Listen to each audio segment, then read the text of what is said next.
kamenů, prach v očích.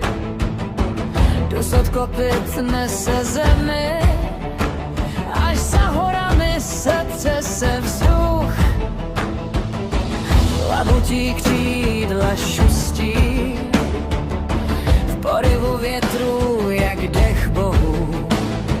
Žena ve zbroji stoupá výš nad kotle krve, nad výkřik dnů. Valkýra přitažlivá kletba v očích bouře, na rtech dým k Valhalle míříš. Já ti hledím v paty, řekni, komu zítra nezazvoní štít. Valkýra pálíš jako rána, dotyk chladný jak severní sníh. V dlaních nosíš osud bojovníků, já jen čekám, jestli zvedneš můj hřích.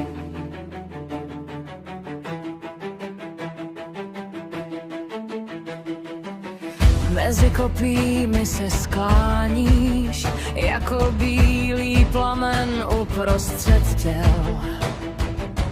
Každý nádech vážíš na miskách, kdo půjde s tebou, kdo zůstane v švech.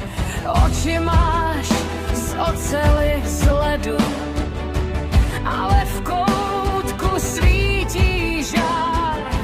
Když se skloníš k poraženým, zachytíš jim poslední